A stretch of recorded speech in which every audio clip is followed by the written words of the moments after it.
and both shall roam. My love and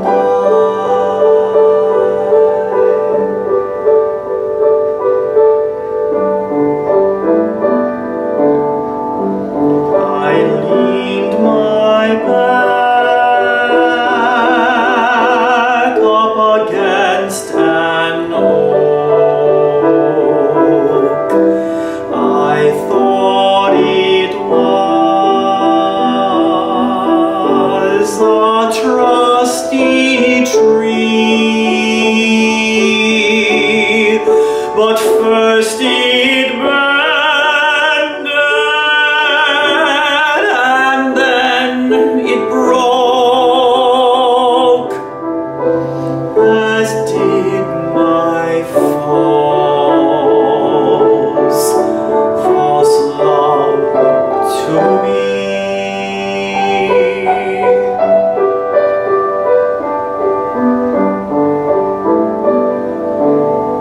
Oh, love is sweet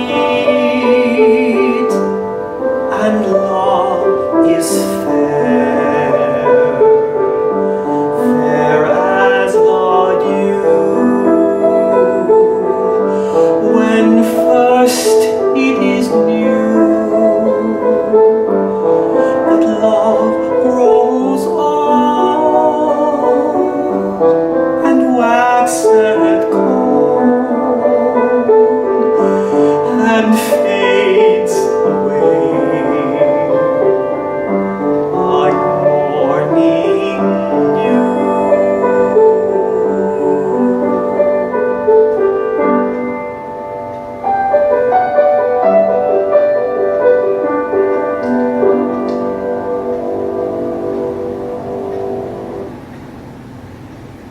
Hi guys, welcome to class.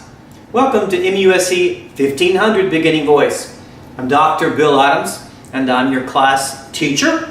Unfortunately, I'm not able to be at class tonight, and I'd like to thank Mr. Park for helping me out tonight. I know you've already learned that class song, so bring your music next week and we'll continue working on that. We've also given you a piece of paper that you need to fill out, and it'll be some information at the top for me, and then there's some class notes which are also available on Blackboard, and then kind of your assignment is at the bottom. So I'd like to know what your major is. I'd like to know what year you are in school. I'd like to know why you're taking this class. Is it a requirement? You have an interest in voice, or just you think it's going to be an easy 3 credits? Also, I'd like to know what your vocal goals are. And as best as you can, try to be specific. Do you want to sing a certain song that's very challenging for you? You want to know more about the voice, or you need to build your confidence, which you can do in this class. But I'd also like to know what your experience is with singing. Have you been in a choir, or you've done some public singing, you've had some voice lessons? Help me know what it is that you've already done in voice, okay? My personal philosophy of singing has to do with the fact that everybody has a voice that they can improve through training. And the techniques and applications that we're going to use in this class come from 3 distinct things. One is from regular old bel canto singing, which is, I'm an opera singer by trade, and this is about full voiced singing, which is very rich. It also has to be very loud because we perform in spaces 25, 3,000 seat halls with a full orchestra, and guess what? No microphone. The other area that I've studied, I'm a certified master teacher in what's called ESTL voice training. This is speech language pathology based scientific singing. And then a new one I've just recently completed is called Voicing the Archetypes. And this is where you synthesize the voice and the body and the mind, and this is performance training. So, students of singing always want 2 things, and let me be specific. They want to sing higher, or they say range extension, and always students want to have vocal control. So let me be clear about what vocal control is. Vocal control is consistency.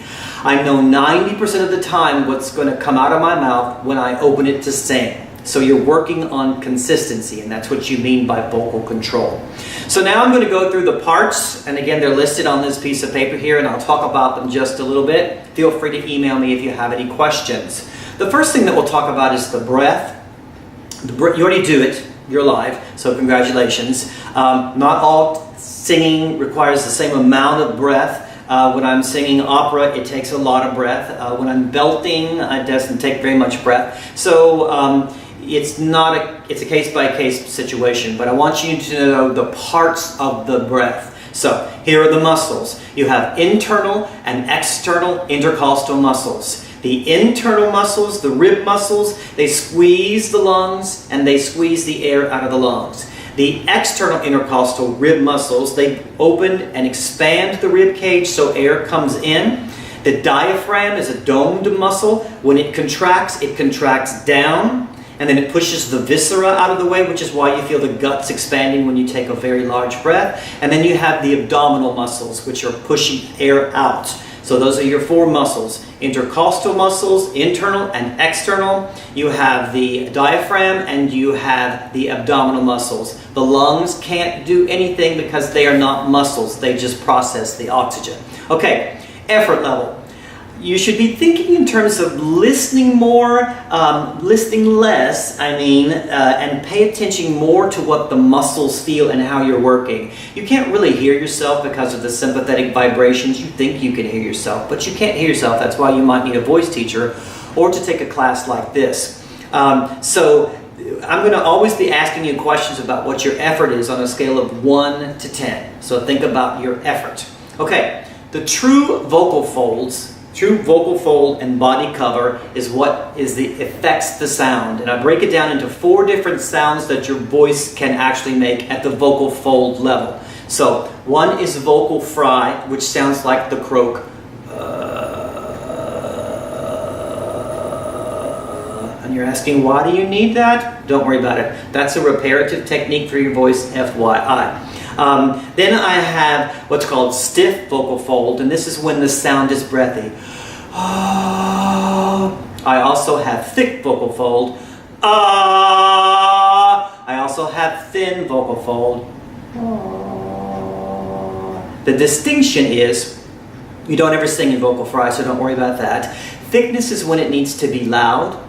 Stiff fold is when it's going to be breathy. Thin fold is neither breathy and not loud. So there are three distinct sounds that you need to be able to make. I'll get back to that in just a minute. Okay, the false vocal folds. Just north of your true vocal folds is another set of closure. Your throat is about closure. It's not about making sound. There's various layers of closure so that you don't die because water or other things can't get down into your lungs. Okay? So the true false vocal folds is where you can experience constriction, and it's where we close for various life activities. I'll go ahead and say it: pooping or lifting weights. It's the grunt. So that is a danger zone because that's where you can get constriction in your speaking or singing voice, and that's when it sounds like this. And that's very hard on the cords. It can cause all kinds of damage. So that's why I call it a danger zone. So you're trying to stay retracted. Much of what we talk about in this class is about staying open and keeping as much space in the tube, which is your instrument. So you'll be working to keep the space open. And I use the word retracted. And you can experience retracted, which is the same thing as open, by smiling, by laughing, or by sobbing. All of those 3 things automatically make the cords retract and open. Cricoid cartilage. There are various parts to your mechanism, which is where your voice is produced, but cricoid is one, which is where it's the yell, it's the belt. So I use it only. Belt is a term we only use when we sing at the high part of our range or yell at the top part of our range. It's not a scream, it's a yell. It's like this. Hey! And it's kind of loud. It is only used in places where you need a lot of sound. You can't belt in the lower part of your range. So my cue here is, Antonio, where's the pizza? So we'll be working for your belt. Many women need the belt, certainly in the musical theater, and sometimes in the pop music too.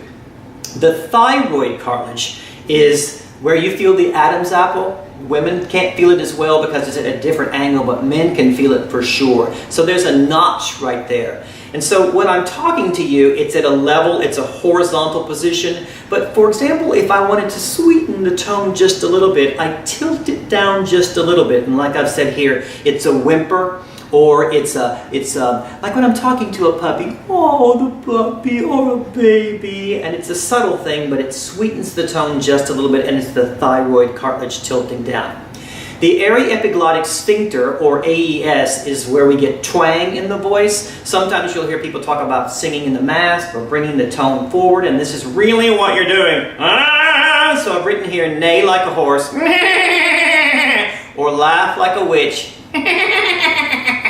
You're squeezing the aryepiglottic sphincter.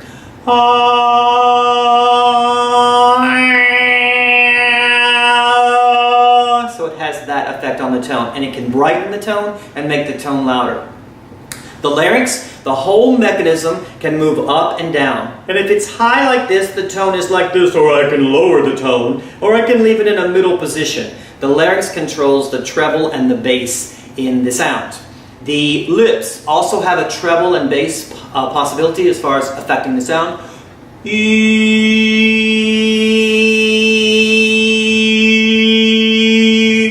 The tongue can also have, I skipped one, I'll go back. The jaw also has an effect on the tone. If, for example, I place my jaw out here and I talk like this, or if I pull it back, as you can see, it has an effect on the, mostly for us, we're trying to find the jaw to be relaxed because many of us hold a lot of tension here.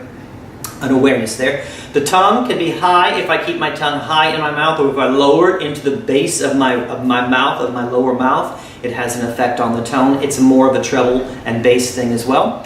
The venom is the soft palate, which is in the top of your mouth, and it controls how much air is going out the nose. So if I have too much air going out the nose, the tone is kind of dull and muted, and we usually don't want that. But you might need it for a character. So then we are on to the head and neck anchoring. This is when the structure sometimes needs to be stabilized. And so you'll see some singers and they'll be very strong in the neck like this. And so I'm learning how to apply this. One of your support mechanisms is that your head and neck is anchored. So that if I'm doing something challenging and my voice is shifting, I need to stabilize the structure in the same way that the torso anchor is more body. This is for big, loud singing. You'll always see opera singers and some of your pop singers. They're really, really grounded. And so like Superman or Superwoman, it's very, very strong in the body. So those are the parts that I went through very quickly, like I said, 10 minutes. So for next week, I want you to be able to do siren. I want you to siren as high in your range and as low in your range as possible, using an ah and using an e. And I want you to breathe whatever you need to, of course. And I want you to demonstrate stiff fold and thick fold. And I'll give you an example. Okay, this is ah on a siren in stiff fold.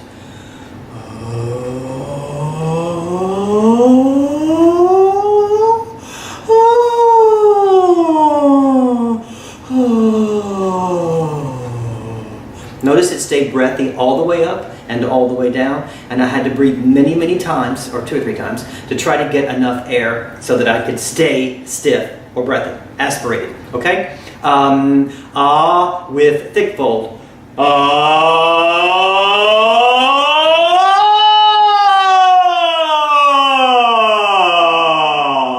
It was loud, it wasn't breathy, and I went from low to high, and it stayed the same. Now I'll use E for stiff fold.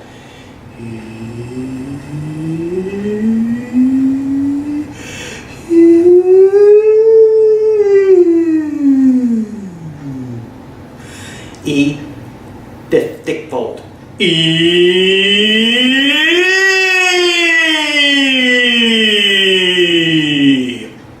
So, work on those. I'd like for you to be able to review this. I'd like for you to bring this piece of paper back. I'm actually going to count this for a quiz when you have filled out this piece of paper that you're going to bring back next week. I'd like to be able to discuss all this, and next week we will begin working on the major scale, which in our case is Do, Re, Mi, Fa, Sol, La, Si, Do. See you next week.